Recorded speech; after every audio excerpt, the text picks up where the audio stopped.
O banquinho era branco, de plástico, desses de boteco de esquina. Estava encostado entre um fogão industrial e uma pilha de engradados de refrigerante. Cheirava a gordura quente e a detergente. Foi ali, naquele canto de cozinha de buffet, que eu comi meu jantar naquela noite, sozinha, com um prato de comida que já estava ficando frio, enquanto 80 pessoas riam, brindavam e batiam palmas do outro lado da parede.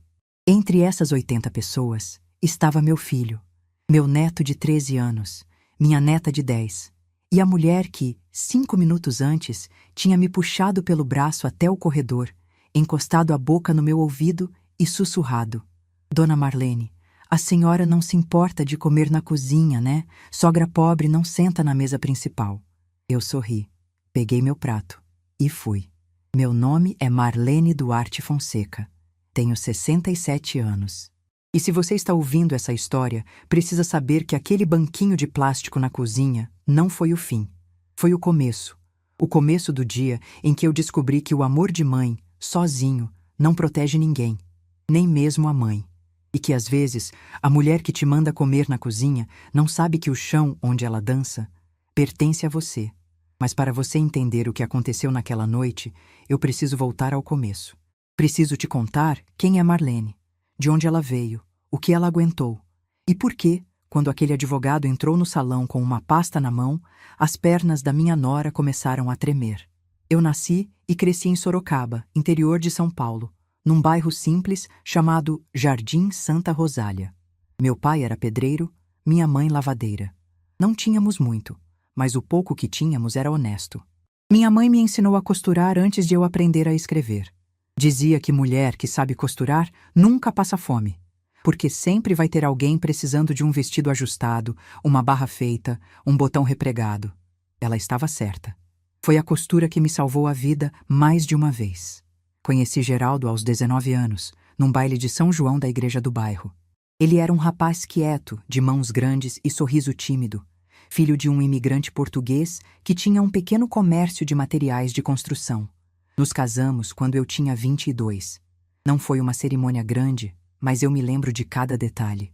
O vestido que eu mesma costurei, as flores que minha mãe colheu do quintal, o bolo que minha tia Aparecida fez de madrugada. Geraldo chorou quando me viu na porta da igreja. Eu nunca esqueci aquilo. Um homem que chora de felicidade ao ver a mulher que escolheu. Fomos felizes. Não daquele jeito de novela, com viagens e jantares caros. Felizes do jeito real. Geraldo trabalhava no comércio do pai durante o dia e fazia bicos de eletricista à noite. Eu costurava em casa, atendia as vizinhas, fazia ajustes para uma loja do centro. Juntamos dinheiro durante 3 anos e compramos nossa casa. Pequena, de 2 quartos, mas nossa. Quando Eduardo nasceu, Geraldo pintou o quarto do bebê de azul claro num fim de semana inteiro, com tinta que sobrou de uma obra. O berço foi emprestado pela vizinha. O enxoval eu costurei peça por peça. Eduardo foi o nosso mundo. Geraldo, que tinha crescido quase sem pai, porque o dele trabalhava 14 horas por dia, jurou que seria diferente. E foi. Levava o menino na praça todo domingo, ensinava a andar de bicicleta, sentava no chão para brincar de carrinho. Eu ficava olhando os dois da janela da cozinha e pensava que a vida finalmente tinha me dado tudo o que eu precisava. Mas a vida tem esse costume de tirar justamente o que a gente mais precisa. Numa segunda-feira de março, Eduardo tinha 7 anos. Geraldo tomou café, como fazia todo dia. Reclamou de uma dor no peito, que ele disse que era besteira. Deve ser o café forte demais. Eu insisti para ele ir ao médico. Ele disse que ia depois. Às 9h30 da manhã, enquanto abria o comércio, Geraldo caiu. O coração dele simplesmente parou. Tinha 39 anos. Não vou descrever o que senti naquele dia porque não existem palavras que deem conta. Vou dizer apenas que quando me ligaram do hospital e eu cheguei lá correndo, com Eduardo no colo porque não tinha com quem deixar, a primeira coisa que pensei não foi em mim, foi no meu filho.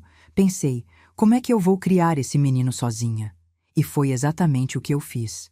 Sem manual, sem rede de apoio, sem ninguém para me dizer que ia ficar tudo bem. Os primeiros meses depois da partida de Geraldo foram os mais sombrios da minha vida. A casa ficou grande demais. O silêncio da noite ficou pesado demais. Eu ouvia Eduardo rezando baixinho no quarto dele, pedindo para Deus trazer o pai de volta, e mordia o travesseiro para ele não me ouvir soluçar. De manhã, lavava o rosto, prendia o cabelo e colocava o café na mesa como se nada tivesse mudado, porque para ele eu precisava ser inteira, mesmo estando despedaçada por dentro. Minha mãe, Dona Irene, foi meu pilar naqueles meses. Vinha todo dia de manhã. Ficava com Eduardo enquanto eu resolvia papelada de inventário, burocracia, coisas que ninguém te ensina a lidar quando se perde alguém de repente. Foi ela que me disse, num fim de tarde em que eu estava quase desistindo de tudo: Marlene, a dor não vai embora se você fugir dela. Você precisa atravessar. Eu atravessei. E aqui estou. Geraldo deixou a casa quitada e um seguro de vida pequeno, que cobriu os custos imediatos e pouca coisa mais. O comércio do pai dele já estava em declínio e foi fechado meses depois. Eu precisava trabalhar. Voltei a costurar com tudo, mas não era suficiente. Então arrumei um emprego de auxiliar de cozinha num restaurante do centro, no turno da noite. De dia costurava, de noite cozinhava. Eduardo ficava com minha mãe até eu chegar. Foram anos difíceis. Eu me lembro de épocas em que contava as moedas no fundo da bolsa para decidir se comprava leite ou pão, porque para os dois não dava. Me lembro de noites em que costurava até às 3 da manhã para entregar uma encomenda no dia seguinte, com os olhos ardendo e as costas travadas. Me lembro de ir na escola do Eduardo com o vestido mais bonito que eu tinha, que era o único, e perceber que as outras mães olhavam para mim com pena. Eu odiava aquele olhar. Mas Eduardo nunca passou necessidade real. Nunca faltou comida, nunca faltou uniforme, nunca faltou material escolar. Se eu precisava fazer milagre para isso acontecer, o milagre era feito em silêncio. Ele não precisava saber que a mãe dele, às vezes, jantava só arroz com ovo para que ele pudesse comer carne. Eduardo cresceu e se tornou um rapaz bom, estudioso, educado, trabalhador. Aos 18 anos, conseguiu um estágio numa construtora. Eu me lembro do dia em que ele chegou em casa com a notícia, os olhos brilhando. Eu o abracei e chorei no ombro dele. Naquela noite, pela primeira vez em 11 anos, eu dormi sem preocupação. Ele foi subindo na empresa devagar. Estagiário, depois auxiliar, depois assistente. Aos 25 anos, já era coordenador de obras. E foi nessa fase que conheceu Renata Monteiro. Eu me lembro do dia em que ele me falou dela pela primeira vez. Estava sentado nessa mesma cozinha onde eu conto essa história, tomando café comigo numa tarde de sábado, e disse com aquele sorriso que eu conhecia desde quando ele era menino: Mãe, conheci uma moça. Eu perguntei quem era, de onde vinha, o que fazia. Ele contou que era secretária executiva na construtora onde trabalhava, filha de Osvaldo Monteiro, dono de uma construtora de médio porte em Sorocaba. Fiquei quieta por um momento. Não por preconceito, mas por instinto. Aquele instinto de mãe que sente quando algo não encaixa perfeitamente. Eduardo era um rapaz humilde, trabalhador, filho de costureira. Renata era de outra realidade. Mas eu engoli minha preocupação e sorri. Disse que queria conhecê-la. O primeiro encontro foi num restaurante italiano no centro. Renata escolheu o lugar. Quando cheguei, ela já estava sentada com Eduardo, vestida com uma roupa que custava mais do que eu ganhava em 2 meses. Eu tinha colocado o meu melhor vestido, aquele florido que eu usava em ocasiões especiais, e um sapato de salto baixo que comprei na feira. Renata me cumprimentou com um sorriso que não chegava aos olhos. Apertou minha mão em vez de me dar um beijo no rosto. E durante todo o jantar, eu percebi o jeito como ela olhava para mim. Não era desprezo aberto, não era grosseria, era pior. Era aquele olhar de quem cataloga uma pessoa e a coloca numa prateleira baixa. O olhar de quem já decidiu que você não pertence ao mesmo mundo que ela. Quando pedi o prato mais barato do cardápio, porque me senti constrangida com os preços, vi Renata trocar um olhar rápido com Eduardo. Não sei o que aquele olhar significava, mas sei que doeu. Na volta para casa, Eduardo me perguntou se eu tinha gostado dela. Eu disse que sim. Era mentira? Não totalmente. Eu gostei do sorriso do meu filho quando olhava para ela. Gostei de ver ele feliz. E achei que, com o tempo, Renata se acostumaria comigo, me conheceria melhor e aquela parede invisível entre nós iria cair. Estava enganada. Aquela parede nunca caiu. Só ficou mais alta. O noivado veio 6 meses depois. Eduardo me contou por telefone, numa ligação rápida, quase como se estivesse comunicando uma decisão administrativa. Não me pediu opinião, não me perguntou o que eu achava. Disse que iam se casar e que a família de Renata cuidaria de tudo. Eu respondi que ficava feliz e desliguei. Sentei na cadeira da cozinha e fiquei olhando para o telefone durante muito tempo. Aquele menino que me contava tudo, que me pedia conselho para cada decisão, estava se tornando um estranho educado. Os meses seguintes foram de preparação para o casamento. A mãe de Renata, Dona Marta, assumiu o comando de tudo. Buffet, decoração, convites, lista de presentes. Eu fui consultada sobre exatamente nada. Quando me ofereci para ajudar, Renata disse que eu podia costurar as lembrancinhas. 80 lembrancinhas. Aceitei sem reclamar. Passei 3 meses costurando cada uma, bordando as iniciais dos noivos, escolhendo as fitas, montando com cuidado. Também bordei os 40 guardanapos personalizados que Renata pediu. Foram semanas de trabalho, de madrugadas com agulha na mão, de dedos furados. No dia do casamento, entreguei tudo impecável. Renata conferiu peça por peça, assentiu com a cabeça e disse: "Ficou bom, Dona Marlene. Ficou bom." 3 meses de trabalho resumidos em 2 palavras secas.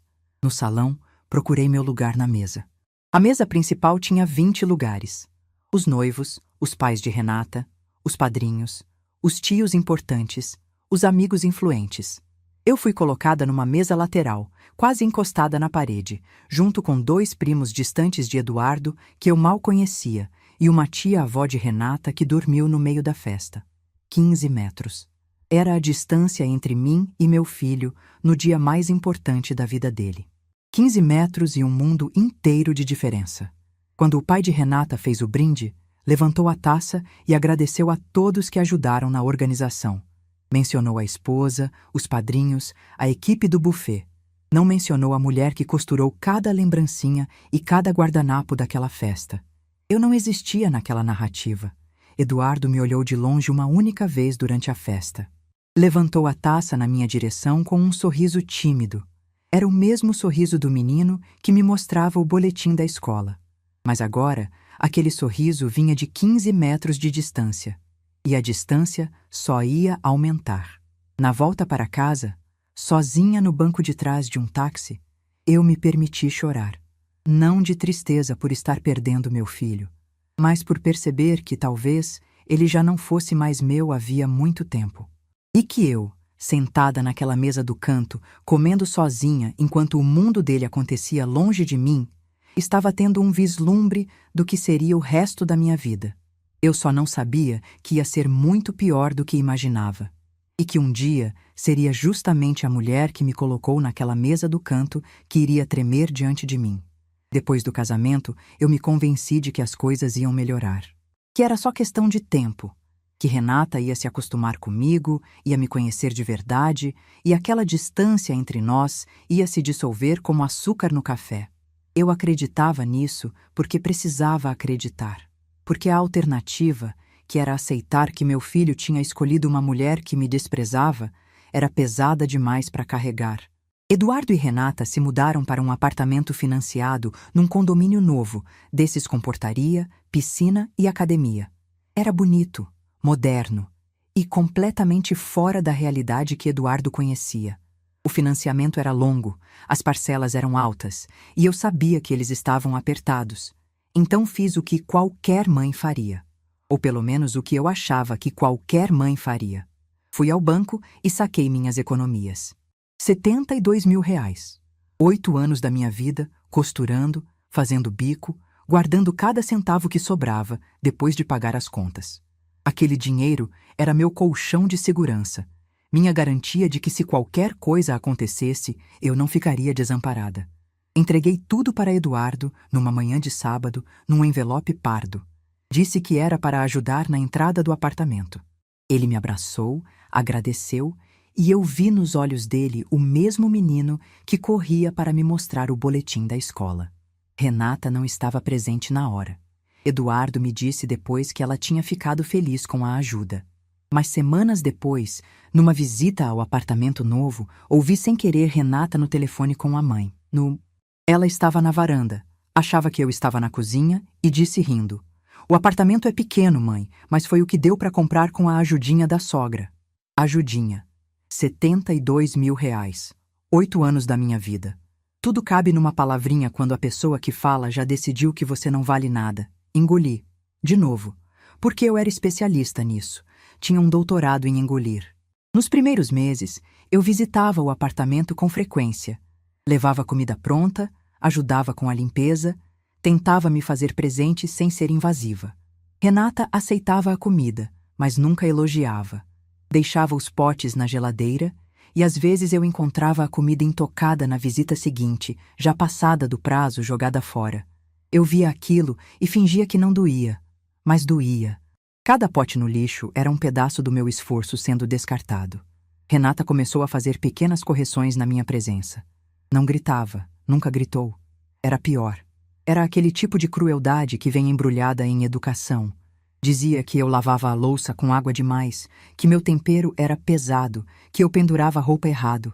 Uma vez, enquanto eu limpava a pia, ela passou por trás de mim e refez tudo que eu tinha acabado de fazer, sem dizer uma palavra. Eu fiquei parada, com o pano na mão, assistindo meu trabalho ser apagado na minha frente. Eduardo via? Acho que sim, mas escolhia não enxergar.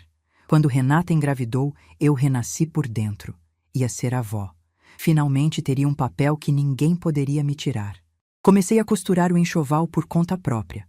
Bodes, macacõezinhos, babadores, tudo à mão, com tecidos que escolhi um por um na loja de armarinho.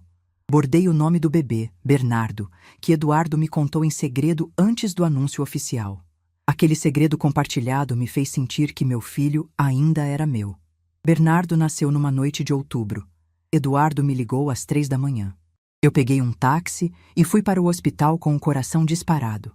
Quando cheguei, a mãe de Renata, Dona Marta, já estava lá, sentada na poltrona ao lado da cama, segurando a mão da filha. Eu entrei no quarto e Dona Marta me olhou como se eu fosse a enfermeira vindo trocar o lençol. Fiquei no canto do quarto, em pé, sem saber onde me colocar. Quando Bernardo foi trazido pela enfermeira, eu estendi os braços para segurá-lo. Renata disse sem me olhar nos olhos: "Melhor não, Dona Marlene. Ele é muito novinho, é frágil." Dona Marta, que havia pegado o bebê minutos antes, não disse nada. Eduardo também não. Eu baixei os braços devagar. E naquele gesto, algo pequeno se partiu dentro de mim. Nos meses seguintes, cada tentativa de me aproximar do meu neto era barrada. Eu não podia dar banho porque não sabia a temperatura certa. Não podia dar mamadeira porque o pediatra orientou diferente. Não podia cantar para ele dormir porque confundia o sono do bebê. Eu, que criei Eduardo sozinha, que trocava fralda no escuro e preparava mingau com uma mão só, de repente não era qualificada para segurar meu próprio neto. E foi nessa época que aconteceu o episódio do ursinho.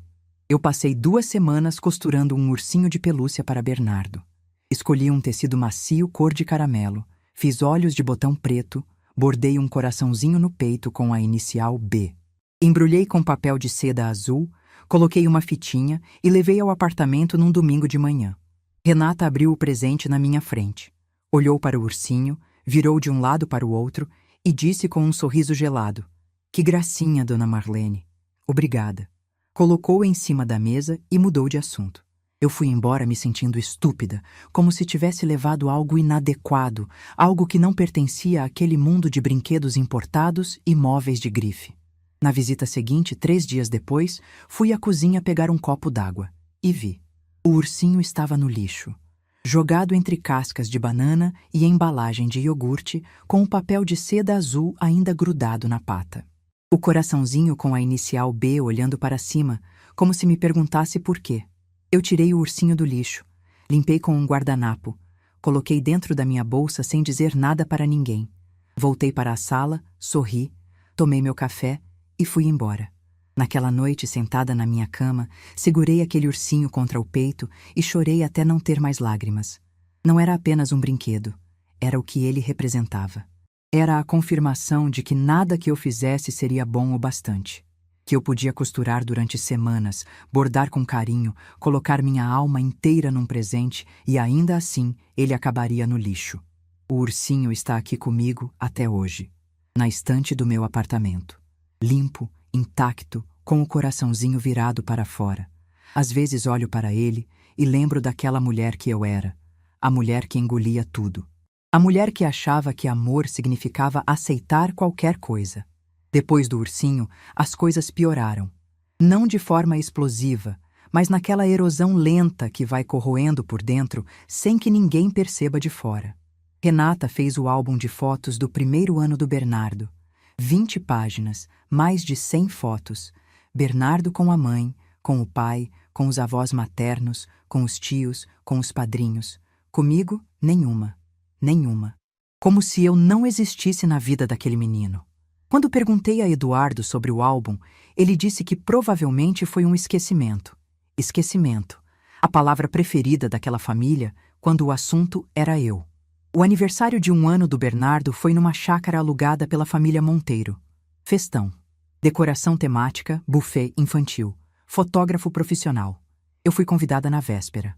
Na véspera. Renata ligou às 8 da noite dizendo que quase esqueceu de me avisar.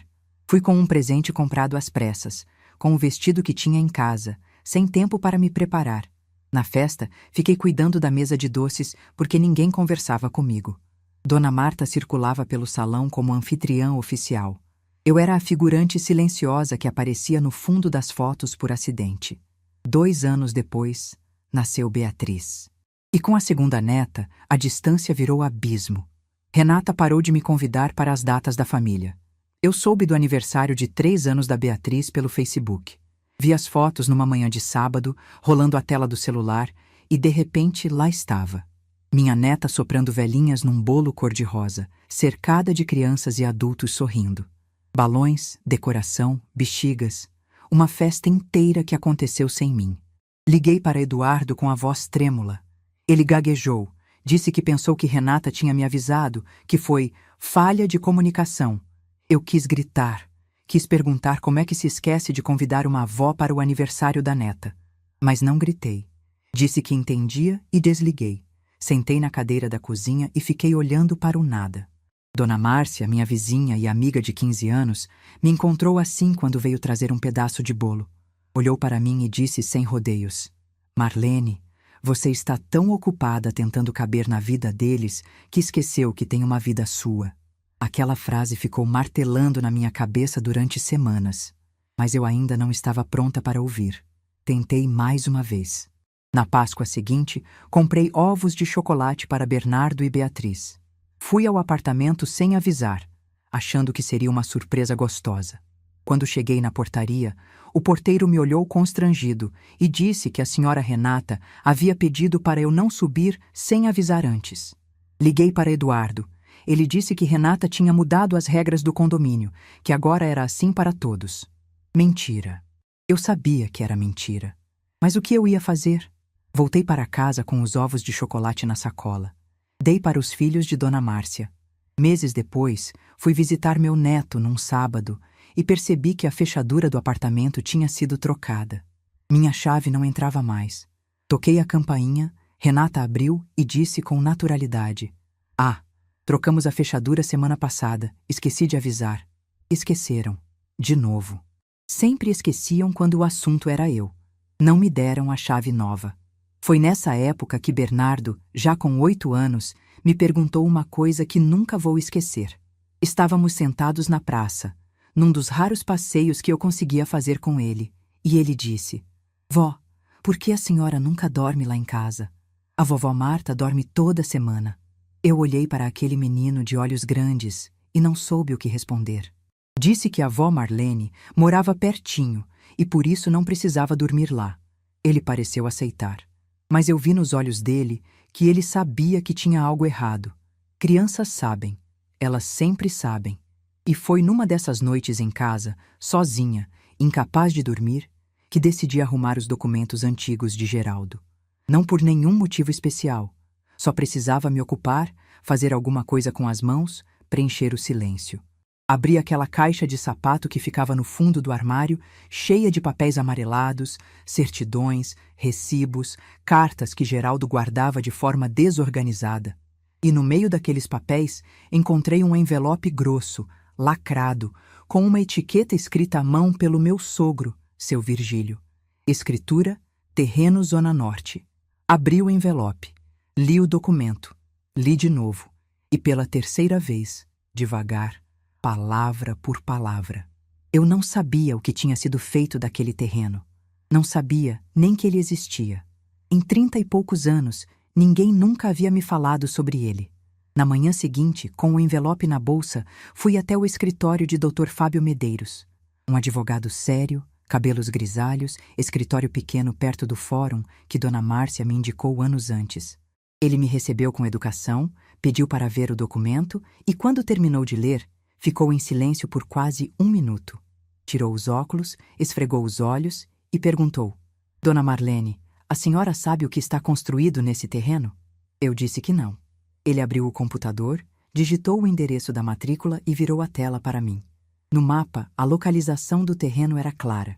E em cima dele, ocupando quase toda a área, estava a sede da construtora Monteiro, o galpão principal, o escritório administrativo, o estacionamento de máquinas, o império do pai da minha nora, construído no meu chão.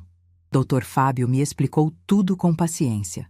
Eduardo, aos 24 anos, havia cedido o direito de uso da metade dele para Osvaldo Monteiro, numa cessão por 10 anos que já havia vencido. Mas a minha metade nunca teve cessão, nunca teve autorização, nunca teve sequer uma conversa. 15 anos de ocupação sem meu conhecimento, sem meu consentimento, sem me pagarem 1 centavo. Saí daquele escritório com as pernas bambas e a cabeça girando. Não sabia o que sentir. Raiva, medo, poder, tudo ao mesmo tempo. Mas Dr. Fábio me deu um conselho que segurei como uma âncora. Dona Marlene, não faça nada agora. Vamos organizar tudo, registrar tudo e guardar. A senhora vai saber quando for a hora. E eu guardei. Guardei durante 3 anos. 3 anos de ursinho no lixo, de festas sem convite, de fechaduras trocadas, de portaria bloqueada, de netos que perguntavam por que a avó nunca dormia na casa deles. Guardei até o dia em que minha nora encostou a boca no meu ouvido e me mandou comer na cozinha. Aí eu soube. Era a hora. 3 anos. 3 anos eu guardei aquele segredo como quem guarda uma brasa dentro do bolso. Queimava, mas eu não soltava. Porque Dr. Fábio me ensinou uma coisa que nunca esqueci. Dona Marlene, documento no momento errado é desperdício. Documento no momento certo é poder. E durante 3 anos eu esperei o momento certo. Não foi fácil. Houve noites em que eu acordava às 2 da manhã. Ia até a gaveta onde guardava a pasta com toda a documentação do terreno, abria, lia cada papel e pensava: será que eu tenho coragem? Houve manhãs em que eu quase liguei para Dr. Fábio pedindo para desistir de tudo, para deixar as coisas como estavam, para aceitar meu lugar de figurante e parar de sonhar com algo diferente. Mas aí vinha uma nova humilhação, um novo esquecimento. Um novo olhar de Renata que me lembrava exatamente onde ela achava que eu pertencia. E a brasa voltava a arder. A última gota veio num domingo de manhã, 4 meses antes da festa. Eu havia ligado para Eduardo pedindo para ver as crianças. Ele disse que ia falar com Renata e me retornava. O retorno veio por mensagem, às 11 da noite. Mãe, esse fim de semana não dá. Renata marcou atividades com as crianças. Semana que vem a gente vê. Semana que vem nunca chegava. Era sempre na semana que vem, no mês que vem, quando der, quando encaixar. Eu estava sendo agendada e cancelada como uma consulta de dentista. Dona Márcia percebeu que algo estava diferente em mim. Ela me conhecia bem demais para não notar. Numa tarde em que tomávamos café na varanda do meu apartamento, ela me olhou de lado e disse: Marlene, você está com cara de quem tomou uma decisão. Eu sorri e não respondi, mas ela estava certa. 2 semanas antes da festa de Renata, Eduardo me ligou. A voz era aquela mistura de obrigação e constrangimento que eu já conhecia de cor. Disse que Renata ia completar 35 anos, que estavam organizando uma comemoração no salão de festas do condomínio e que eu estava convidada. Agradeci. Disse que iria. E quando desliguei, fiquei sentada no sofá por um longo tempo, com o celular na mão, sentindo o coração bater devagar. Peguei o telefone e fiz outra ligação. para Dr. Fábio. Ele atendeu no segundo toque. Eu disse apenas 4 palavras. Doutor, é na festa. Houve um silêncio do outro lado. Depois ele respondeu com aquela calma que só advogados experientes têm. Dona Marlene, tem certeza? Eu disse que sim. Ele respirou fundo e disse: então vamos preparar tudo. Nos dias seguintes, Dr. Fábio organizou cada detalhe. A certidão de matrícula atualizada, a planta do terreno com sobreposição da área construída, o levantamento dos anos de ocupação sem contrato. Tudo encadernado, tudo com firma reconhecida, tudo numa pasta de couro preta que ele comprou especialmente para a ocasião. Quando me mostrou o material pronto, eu segurei aquela pasta nas mãos e senti o peso. Não o peso do papel. O peso de 35 anos de silêncio que finalmente teriam voz. Combinamos que ele chegaria durante o brinde principal. Não antes, não depois. No momento exato em que todos estariam de taça na mão, olhando para Renata. No dia da festa, acordei cedo. Tomei café sem pressa, reguei minhas plantas, coloquei uma roupa para lavar. Fiz tudo com uma calma que me surpreendeu. Pensei que estaria nervosa, ansiosa, com medo. Mas não. Eu estava serena de um jeito que nunca tinha sentido antes. Era a serenidade de quem já tomou a decisão mais difícil e agora só precisa caminhar até ela. Escolhi meu vestido azul marinho. Eu mesma tinha costurado aquele vestido semanas antes, com um tecido bonito que comprei na loja do centro. Era simples, elegante, sem exageros.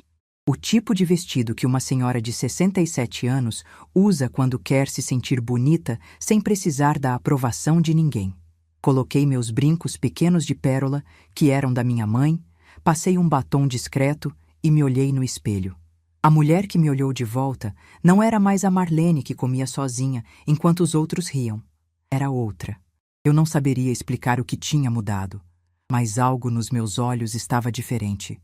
Cheguei à festa às 8 da noite.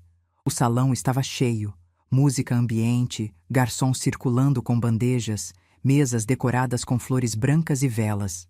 Renata estava deslumbrante, de vestido vermelho, sorrindo para todos, recebendo abraços e presentes. Quando me viu, acenou de longe com um sorriso automático, daqueles que se dá para alguém que você convidou por obrigação. Eduardo veio me cumprimentar. Me deu um beijo no rosto, perguntou se eu estava bem. Eu disse que sim. Bernardo e Beatriz correram para me abraçar, e por um momento meu coração apertou. Bernardo, já com 13 anos, quase da minha altura, me disse baixinho: que bom que a senhora veio, vó. Beatriz, de 10, me segurou pela mão e me puxou para dentro do salão. Engoli a emoção e sorri para eles. Procurei meu lugar na mesa. Andei pelo salão, olhando as plaquinhas com nomes. Mesa 1, Renata e Eduardo. Mesa 2, Osvaldo e Dona Marta. Mesa 3, padrinhos. Mesa 4, amigos íntimos. Mesa 5, colegas de trabalho. Continuei andando. Mesa 6, 7, 8. Meu nome não estava em nenhuma delas. Antes que eu tivesse tempo de perguntar, senti uma mão no meu braço. Renata. Ela me conduziu até o corredor que dava para a área de serviço, longe dos convidados. Olhou para os lados para ter certeza de que ninguém via, e então se inclinou na minha direção. O perfume dela era forte, doce demais. E as palavras que saíram da boca dela foram pronunciadas quase como um carinho, como quem faz um pedido gentil a uma criança. Dona Marlene, a senhora não se importa de comer na cozinha, né? Sogra pobre não senta na mesa principal. Tenho sócios do meu pai aqui hoje, gente importante. A senhora entende, né? Eu olhei nos olhos dela, e naquele momento vi tudo o que precisava ver. Não havia remorso naqueles olhos. Não havia constrangimento. Havia a certeza absoluta de que eu aceitaria. Como sempre aceitei. Como sempre engoli. Sorri. Um sorriso calmo, sem raiva, sem lágrima. E disse: claro, Renata, sem problema nenhum. Peguei um prato no buffet. Servi arroz, um pedaço de carne, salada. Caminhei até a cozinha do salão de festas com o prato nas mãos. Passei pela porta de serviço e sentei naquele banquinho branco de plástico entre o fogão industrial e os engradados de refrigerante. Uma garçonete me olhou assustada. Eu disse que estava tudo bem, que eu preferia ficar ali. Ela não insistiu, mas vi pena nos olhos dela. E pena era a última coisa que eu queria de alguém. Comi devagar. Cada garfada era consciente. Eu mastigava ouvindo a música, as risadas, o burburinho das conversas que aconteciam do outro lado. Não estava com raiva. Não estava triste. Estava contando os minutos. Porque eu sabia o que vinha depois. Às 9h30, o DJ baixou a música. Ouvi a voz de Renata no microfone, agradecendo a presença de todos, dizendo como se sentia abençoada por ter tantas pessoas especiais na vida dela. Listou os pais, o marido, os filhos, as amigas. Agradeceu aos sócios do pai pela parceria de anos. Pediu uma taça de champanhe para brindar. Eu me levantei do banquinho, deixei o prato na pia. Alisei meu vestido azul marinho e caminhei até a porta que separava a cozinha do salão. Fiquei ali parada, encostada no batente, observando. 80 pessoas de taça levantada, olhando para Renata com sorrisos. Foi quando a porta principal do salão se abriu. Dr. Fábio entrou com passos firmes e tranquilos. Terno escuro, gravata discreta, a pasta de couro preta debaixo do braço. Ele não estava com pressa, não estava nervoso. Caminhou até o centro do salão com a naturalidade de quem foi convidado para a festa. O burburinho começou imediatamente. Quem é esse senhor? Alguém conhece? Renata franziu a testa. Eduardo olhou para a mãe de Renata sem entender.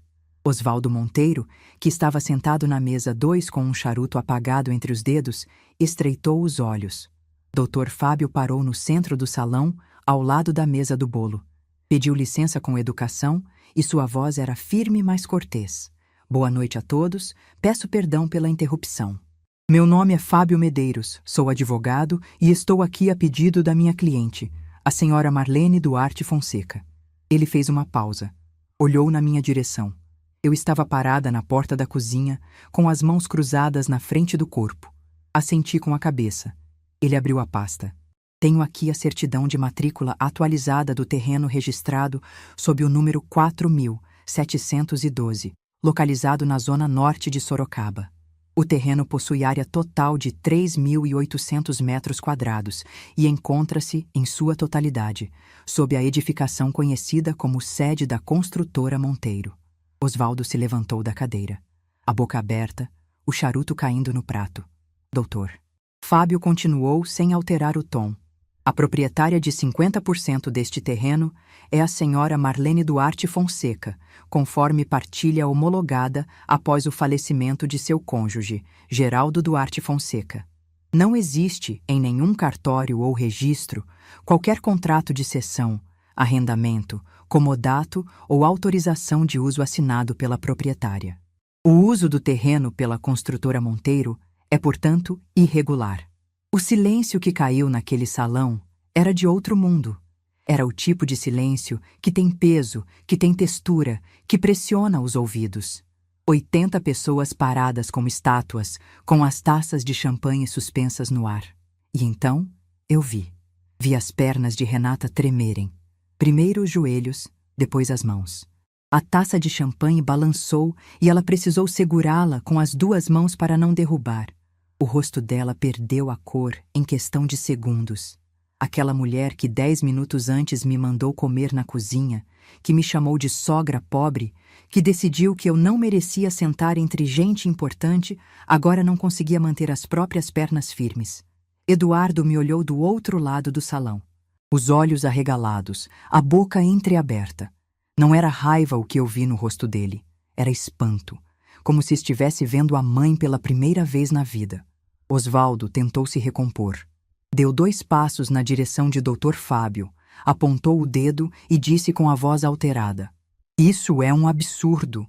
Isso é uma armação. Quem mandou esse homem aqui? Dr. Fábio não se abalou.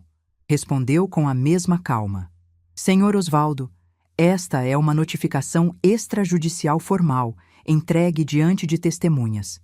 A senhora Marlene está exercendo seu direito como proprietária. Qualquer contestação pode ser feita pelos meios legais apropriados. Dona Marta puxou Renata pela mão, tentando tirá-la do centro do salão. Mas Renata estava paralisada. Olhava para mim com uma expressão que eu nunca tinha visto no rosto dela. Não era raiva, era medo. Medo puro. O medo de quem percebe que o chão sob seus pés nunca foi seu. Eu não disse uma palavra. Não precisei. Fiquei ali, parada na porta da cozinha, com meu vestido azul marinho que eu mesma costurei, meus brincos de pérola que eram da minha mãe, e a calma de uma mulher que esperou o momento certo durante 3 anos. Dr. Fábio colocou uma cópia dos documentos na mesa mais próxima, guardou a pasta e se despediu com educação. Boa noite a todos. Desculpem a interrupção. Ele caminhou até mim, me ofereceu o braço e saímos juntos pela porta principal. Lá fora, o ar da noite estava fresco. Eu respirei fundo, olhei para o céu e senti algo que não sabia mais como era. Leveza. Uma leveza enorme, como se 35 anos de peso tivessem sido retirados dos meus ombros de uma vez só. Dr. Fábio me olhou e perguntou: "A senhora está bem, dona Marlene?" Eu sorri. Dessa vez, de verdade. E respondi: "Doutor, eu nunca estive tão bem na minha vida." Ele me levou para casa. No caminho, nenhum dos dois disse nada. Não era necessário. O silêncio do carro era completamente diferente do silêncio daquela cozinha. Era o silêncio de quem finalmente fez o que precisava ser feito. Quando cheguei ao meu apartamento, tranquei a porta, sentei no sofá e olhei para o ursinho na estante. Aquele ursinho de caramelo com o coraçãozinho bordado, que um dia foi jogado no lixo por uma mulher que achava que eu não valia nada. Eu disse baixinho, para ele e para mim: "Acabou. Finalmente acabou." Mas eu estava errada. Não tinha acabado. O que veio depois daquela noite foi algo que eu não esperava. Algo que me fez questionar se eu tinha feito a coisa certa. E algo que, no final, me mostrou que coragem não é ausência de dúvida. É a decisão de seguir em frente, mesmo tremendo por dentro. O primeiro telefonema veio às 6 da manhã do dia seguinte. Eu nem tinha dormido direito. Passei a noite entre o sofá e a cama, alternando entre uma paz estranha e uma ansiedade que subia do estômago. O celular tocou e o nome na tela era Eduardo. Não atendi. Ele ligou de novo. E de novo. 5 chamadas em 10 minutos. Eu olhava para aquele nome piscando na tela e sentia algo que não esperava sentir. Dúvida. Não dúvida sobre o que eu tinha feito, mas sobre o que viria depois. Durante 3 anos, eu tive o controle da situação. O segredo era meu, o tempo era meu, a decisão era minha. Agora, o segredo tinha sido revelado para 80 pessoas e eu não controlava mais nada. Na 6ª chamada, atendi. A voz de Eduardo estava irreconhecível. Não era raiva, não era choro. Era uma coisa no meio, como se ele estivesse falando de dentro de um poço. Ele disse que precisava me ver, que precisava entender o que tinha acontecido, que a noite tinha sido um caos depois que eu saí. Disse que Osvaldo quase passou mal, que Renata não dormiu, que os sócios da construtora estavam ligando desde as 5 da manhã, pedindo explicações. Eu ouvi tudo em silêncio. Quando ele terminou, disse apenas: "Eduardo, pode vir aqui às 10. Vou preparar café." Ele chegou às 9h42. Eu sei porque olhei para o relógio da cozinha quando a campainha tocou. Abri a porta e vi meu filho como não o via há anos. Olheiras fundas, camisa amarrotada, cabelo sem pentear. Parecia ter envelhecido 5 anos numa única noite. Entrou no apartamento, olhou ao redor como se estivesse vendo o lugar pela primeira vez e sentou na cadeira da cozinha. Eu servi café. Coloquei o açucareiro na mesa, os biscoitos de maisena que ele gostava desde criança, um guardanapo de pano. Fiz tudo com calma, como se fosse uma manhã qualquer. Eduardo ficou em silêncio por um longo tempo, segurando a xícara sem beber. Eu sentei na frente dele e esperei. Não ia facilitar. Não ia puxar assunto. Não ia pedir desculpas. Não ia justificar. Tinha passado a vida inteira quebrando o silêncio para aliviar o desconforto dos outros. Dessa vez, o silêncio era dele para quebrar. Quando finalmente falou, a voz saiu baixa e trêmula. Disse que não sabia sobre o terreno. Que quando assinou a cessão para Osvaldo, tinha 24 anos, estava apaixonado por Renata, e o futuro sogro disse que era um simples papel para formalizar o uso de um terreno que não valia nada. Disse que nunca imaginou que metade fosse minha, que ninguém nunca falou sobre isso. Eu escutei com atenção. E então perguntei, sem alterar o tom: "Eduardo, e se você soubesse? Se soubesse que metade era minha, teria me consultado?" Ele hesitou. E naquela hesitação eu tive minha resposta. Continuei. Você entregou o terreno do seu pai para impressionar a família da sua namorada. Não perguntou para mim, não me incluiu, não pensou se aquilo podia ser importante para nós. Eu era sua mãe, Eduardo. A mulher que costurava de madrugada para você ter uniforme. E você assinou um papel que envolvia a herança do seu pai sem me dizer uma palavra. Ele baixou os olhos. A xícara tremia nas mãos dele. Então eu disse o que havia guardado por anos. Não com raiva, não com grito, com a voz mais calma e firme que já usei na vida. Durante 10 anos, sua mulher me tratou como se eu fosse uma vergonha na vida de vocês. Me tirou de fotos, me escondeu de festas, jogou no lixo o ursinho que eu costurei para o meu neto. Trocou a fechadura da casa sem me dar a chave. Mandou o porteiro me barrar na portaria. Me mandou comer na cozinha no meio de uma festa porque sogra pobre não senta na mesa principal. E você, Eduardo, você assistiu tudo, cada humilhação, cada desfeita, e não disse uma palavra sequer. As lágrimas desciam pelo rosto dele agora, silenciosas. Eu não fiz isso por dinheiro. Eu não fiz isso por vingança. Eu fiz porque chegou o dia em que a sogra pobre precisou mostrar que o chão que vocês pisam sempre foi dela. Aquela frase ficou suspensa no ar entre nós dois. Eduardo me olhou como se estivesse vendo uma estranha. Mas não era eu que era estranha para ele. Era ele que havia esquecido quem eu era. Ele tentou falar várias vezes. Abria a boca, fechava, passava a mão no rosto. Finalmente perguntou o que eu pretendia fazer. Se ia tomar o terreno, se ia fechar a construtora, se ia destruir a vida deles. Eu tomei um gole de café antes de responder. E disse com clareza: eu não quero destruir nada, Eduardo. Eu quero o que é justo. Reconhecimento da minha propriedade, pagamento pelos anos de uso e um contrato decente daqui para frente. Se a construtora do seu sogro quiser continuar operando no meu terreno, vai me pagar pelo direito, como deveria ter feito desde o início. Ele perguntou se eu não podia simplesmente esquecer, deixar como estava, fazer de conta que nada tinha acontecido. E pela primeira vez naquela conversa, eu senti uma pontada de algo que talvez fosse decepção. Porque depois de tudo que eu disse, depois de todas as humilhações que descrevi, meu filho ainda estava me pedindo para engolir. Respondi: esquecer é o que eu fiz durante 10 anos. E olha onde me levou. Sentada num banquinho de cozinha, comendo sozinha enquanto vocês brindavam. Eduardo saiu do meu apartamento às 11h30. Não bateu a porta, não gritou, não ameaçou. Saiu como entrou, em silêncio. Mas eu vi nos ombros dele o peso de quem finalmente entendeu que as coisas não seriam resolvidas com um pedido de desculpas. Quando a porta fechou, fiquei sentada na cozinha olhando para as 2 xícaras. A minha, vazia. A dele, ainda cheia. Ele não tinha bebido um gole sequer. Peguei a xícara dele, joguei o café frio na pia e lavei as 2 com cuidado. Aquele gesto simples de lavar a louça sozinha depois de uma conversa difícil me lembrou de todas as vezes que fiz isso ao longo da vida. Só que agora era diferente. Agora eu estava lavando não por obrigação, mas porque aquela cozinha era minha. Aquele apartamento era meu. E a decisão que tomei também. O que veio nos dias seguintes foi uma tempestade. Renata contratou um advogado caro, desses de escritório grande em São Paulo. Ele entrou em contato com o Dr. Fábio, alegando que a cessão assinada por Eduardo cobria o terreno inteiro, que eu havia consentido de forma verbal que existia uso capião. Doutor. Fábio ouviu cada argumento, anotou tudo e respondeu com 3 documentos que derrubaram tudo de uma vez.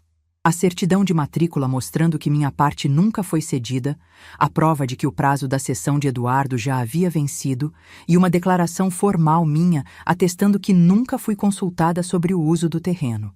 O advogado de Renata pediu 1 semana para analisar a situação. Doutor. Fábio me disse que isso significava que eles estavam sem argumentos e precisavam de tempo para inventar novos. Enquanto isso, os sócios de Osvaldo começaram a pressionar. 2 deles me procuraram diretamente, por telefone, com tom de voz que misturava cordialidade e desespero. Disseram que a situação estava prejudicando negócios, que tinham contratos em andamento, que obras estavam sendo questionadas por parceiros. Perguntaram se eu estava aberta à negociação. Eu disse que sim, sempre estive, mas nos meus termos. Osvaldo Monteiro foi o último a me procurar. Ligou para o escritório de Dr. Fábio e pediu uma reunião. Dr. Fábio me consultou e eu concordei, com uma condição. A reunião seria no escritório dele, não na construtora. Não ia pisar naquele terreno como visita. Era meu direito estar ali como proprietária, mas preferia manter a dignidade de negociar num território neutro. A reunião aconteceu numa quarta-feira à tarde. Osvaldo chegou acompanhado do advogado Caro e de Renata. Eu estranhei a presença dela, mas Dr. Fábio me avisou que ela viria. Eduardo não apareceu. Osvaldo era um homem grande, de voz grossa, acostumado a comandar reuniões. Mas ali, sentado numa cadeira do outro lado da mesa de Dr. Fábio, ele parecia menor. Começou tentando ser simpático, dizendo que tudo aquilo era um mal-entendido, que a família sempre me respeitou, que poderíamos resolver de forma amigável. Eu deixei ele falar. Quando terminou, foi Dr. Fábio quem respondeu. Com paciência, mas sem margem para negociação, apresentou a proposta. Reconhecimento formal da minha propriedade sobre metade do terreno. Pagamento retroativo referente a 5 anos de uso a valor de mercado e um contrato de arrendamento com prazo de 10 anos e valor mensal justo, reajustado anualmente. Osvaldo tentou negociar. Disse que o valor retroativo era alto demais, que não tinha esse dinheiro disponível, que ia precisar vender máquinas para pagar. Dr. Fábio respondeu que a alternativa era uma ação judicial por ocupação irregular, que poderia resultar em valores ainda maiores e na obrigação de desocupar o terreno. A escolha era dele. Renata, que até então estava calada, explodiu. Levantou da cadeira e disse, olhando para mim com os olhos cheios de raiva: "A senhora está fazendo isso por causa daquela festa? Por causa de um lugar na mesa? Está destruindo a vida da minha família por orgulho?" Dr. Fábio ia intervir, mas eu levantei a mão pedindo para falar. Olhei para Renata nos olhos, a mesma mulher que me mandou comer na cozinha, a mesma mulher que jogou o ursinho no lixo, a mesma mulher que trocou a fechadura sem me dar a chave, e disse, com a voz mais tranquila que encontrei dentro de mim: "Renata, não estou destruindo nada. Estou cobrando pelo que é meu. Você passou 10 anos me tratando como se eu não valesse nada, me escondeu, me excluiu, me humilhou. E durante todo esse tempo, a sua família construiu o negócio dela em cima do meu chão, literalmente. Então não é por orgulho, é por justiça." Renata abriu a boca para responder, mas Osvaldo segurou o braço dela e disse baixo: "Chega, Renata." Aquele chega do próprio pai foi talvez a maior vitória daquela reunião, porque significava que ele sabia. Sabia que a filha dele tinha me tratado mal. Sabia que a situação era insustentável. E sabia que a melhor coisa a fazer era aceitar. A negociação levou mais 3 reuniões ao longo de 2 semanas. Houve momentos em que quase desmoronou. Momentos em que Osvaldo ameaçou ir para a justiça. Momentos em que Renata mandou mensagens para Eduardo dizendo que eu estava arruinando a família. Mas doutor Fábio segurava tudo com firmeza, e eu, pela primeira vez na vida, também. O acordo foi assinado num final de tarde de sexta-feira. Osvaldo assinou com a mão pesada. Renata não compareceu. Eduardo me ligou depois, à noite, e disse apenas: "Mãe, eu sinto muito por tudo."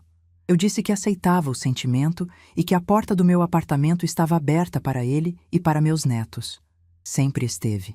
Quando desliguei, fiquei sentada no sofá, olhando para a pasta com a cópia do acordo assinado. Ao lado dela, na estante, o ursinho de caramelo.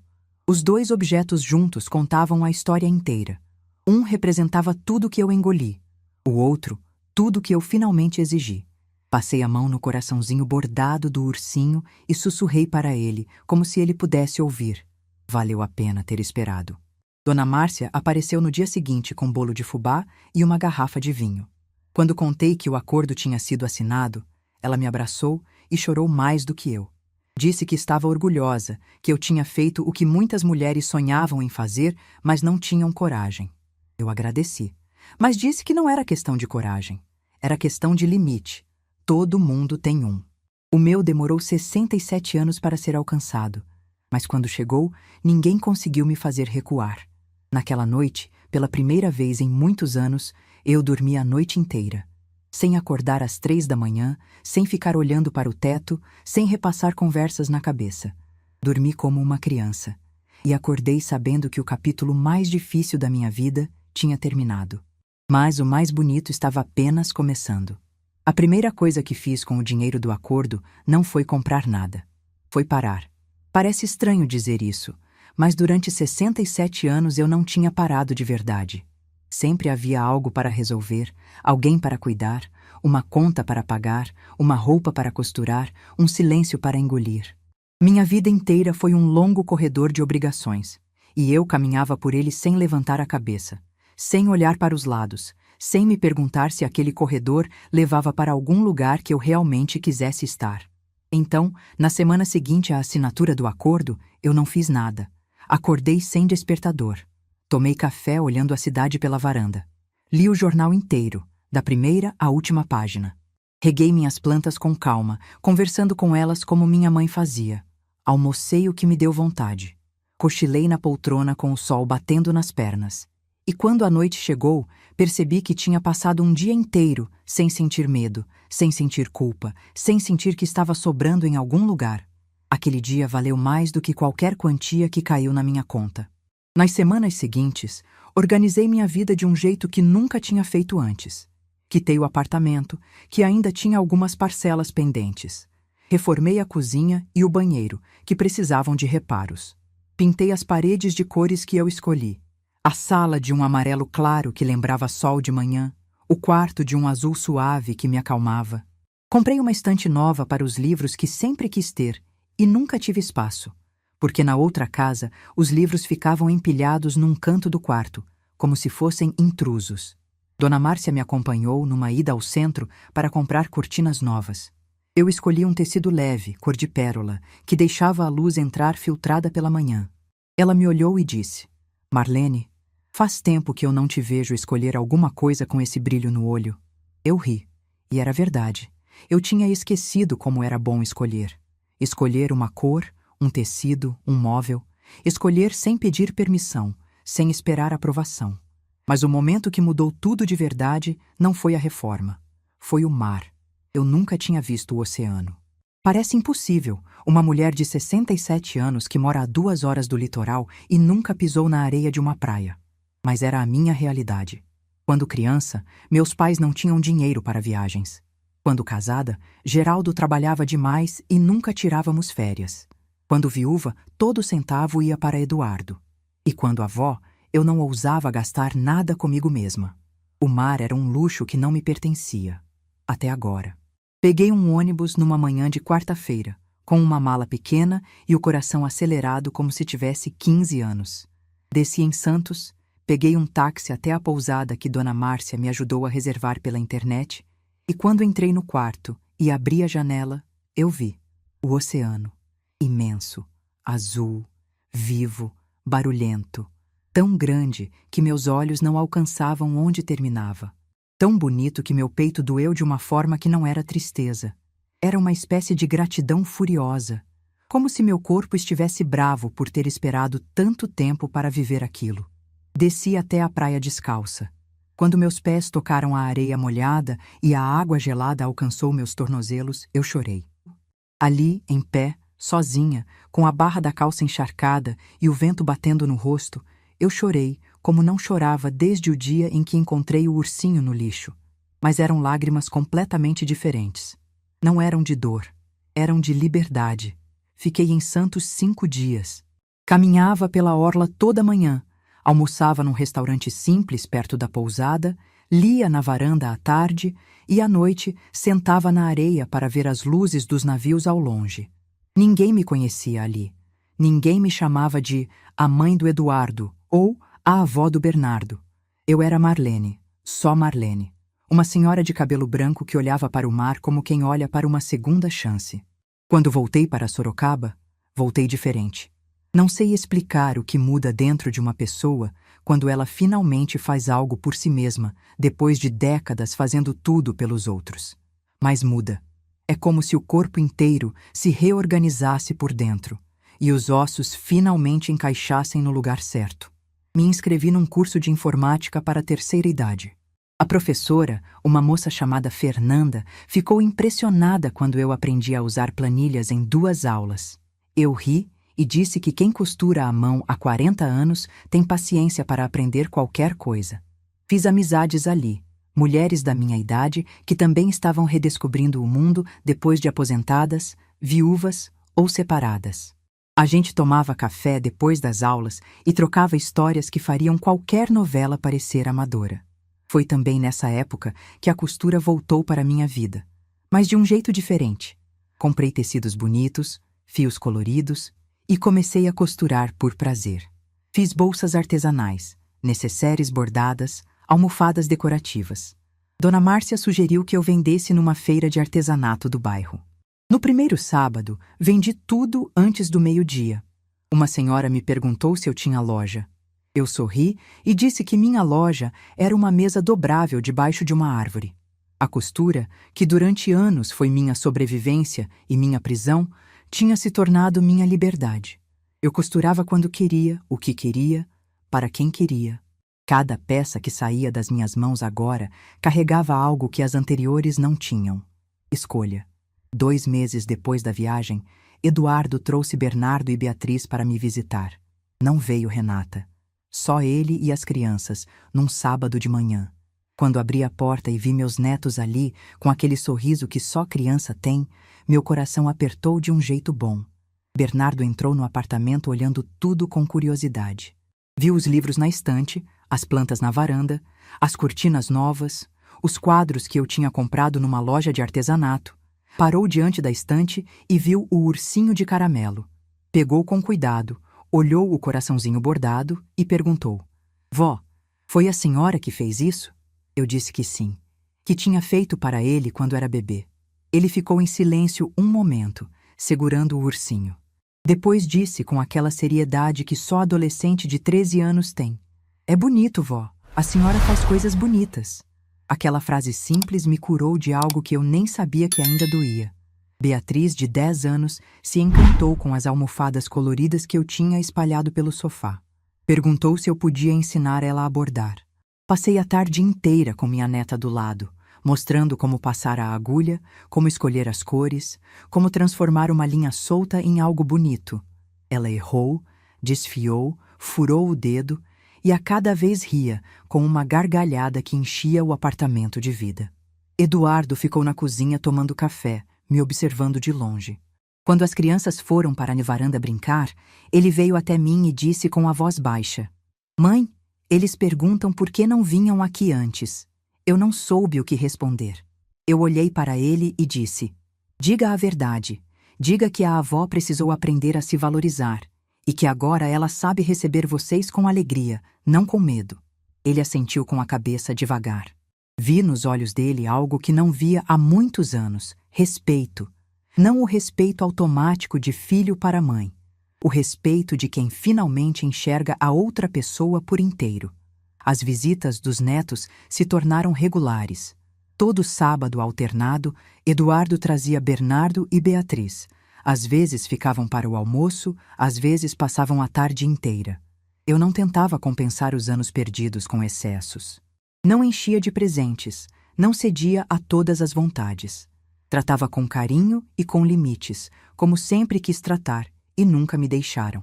Bernardo, numa dessas visitas, me disse algo que guardo como o maior presente que já recebi. Estávamos sentados na varanda, ele comendo biscoito e eu costurando uma bolsa, quando ele disse do nada: Vó, a senhora é a pessoa mais corajosa que eu conheço. Eu parei a agulha no ar. Olhei para ele e perguntei por quê. Ele pensou um pouco e respondeu: Porque a senhora fez tudo sozinha. Criou meu pai sozinha, comprou seu apartamento sozinha e quando trataram a senhora mal, a senhora não gritou, não chorou, não fez escândalo, só mostrou quem era. Isso é coragem de verdade. 13 anos. Meu neto de 13 anos entendia algo que adultos ao redor de mim levaram décadas para aprender. Ou que talvez nunca tenham aprendido. Renata nunca mais sussurrou nada no meu ouvido. Nas raras vezes em que nos encontramos, em aniversários das crianças ou datas que Eduardo organizava, ela me tratava com uma cordialidade distante. Não era amor, não era amizade, era respeito. do tipo que nasce quando a pessoa percebe que subestimou alguém completamente. E para mim, estava mais que suficiente. Eu não precisava do amor de Renata. Nunca precisei. Precisava de dignidade. E isso, finalmente, eu tinha. Um ano depois de tudo, no meu aniversário de 68 anos, fiz uma festa pequena no apartamento. Convidei Dona Márcia, as amigas do curso de informática, as mulheres da feira de artesanato, 2 vizinhas novas que tinham se tornado companhia diária. Eduardo trouxe as crianças. O apartamento ficou cheio de gente que me via como eu sou. Não como a mãe de alguém, não como a avó de alguém, como Marlene. Bernardo olhou ao redor e disse: "Vó, a senhora tem muitos amigos." Eu sorri e respondi: "Tenho." Demorei 67 anos para juntar eles, mas cada um valeu a espera. Naquela noite, depois que todos foram embora, sentei na varanda com um café na mão. A cidade estava acesa lá embaixo, as luzes piscando como estrelas caídas. O silêncio era meu. O apartamento era meu. A vida era minha. Olhei para a estante onde o ursinho de caramelo continuava, com o coraçãozinho virado para fora. Mas agora, ao lado dele, havia uma foto nova. Beatriz e eu sorrindo, com agulha e linha na mão, no dia em que ela bordou sua primeira flor. 2 gerações unidas pela costura. 2 gerações unidas por algo que ninguém pode jogar no lixo. Eu penso às vezes no que teria acontecido se eu não tivesse encontrado aquele envelope no fundo do armário, se eu não tivesse procurado o Dr. Fábio, se eu tivesse ficado quieta, como sempre fiz, comendo na cozinha pelo resto da vida. E a resposta me assusta, porque eu sei que teria continuado ali, invisível, diminuída, grata por migalhas, morrendo devagar por dentro enquanto sorria por fora. Mas não foi o que aconteceu. E não foi o terreno que me salvou. O terreno foi o instrumento. O que me salvou foi o dia em que decidi que eu merecia mais, que minha história merecia ser contada por mim, não escrita por quem me desprezava. Hoje, aos 68 anos, eu sei de algumas coisas que gostaria de ter sabido antes. Sei que amor que exige silêncio não é amor. Sei que família que exige diminuição não é família. Sei que respeito não é um presente que os outros te dão. É um direito que você exige. E sei que nunca, em hipótese nenhuma, é tarde demais para exigir. Minha mãe, Dona Irene, me disse uma vez que mulher que sabe costurar nunca passa fome. Ela estava certa, mas eu acrescentaria uma coisa: mulher que sabe o próprio valor nunca mais aceita comer na cozinha. Se você está me ouvindo e se identificou com alguma parte dessa história, eu quero que saiba de uma coisa: o banquinho de plástico não é o seu destino. Ele é só o lugar onde você está agora. E entre o lugar onde você está e o lugar onde você merece estar, existe uma decisão. Só uma: a decisão de se levantar. Eu me levantei. E descobri que o mundo inteiro estava esperando por mim do outro lado daquela porta de cozinha. Se essa história tocou seu coração, deixe seu like, se inscreva no canal e comente aqui embaixo. No meu lugar, o que você faria? Sua mensagem pode iluminar o dia de alguém.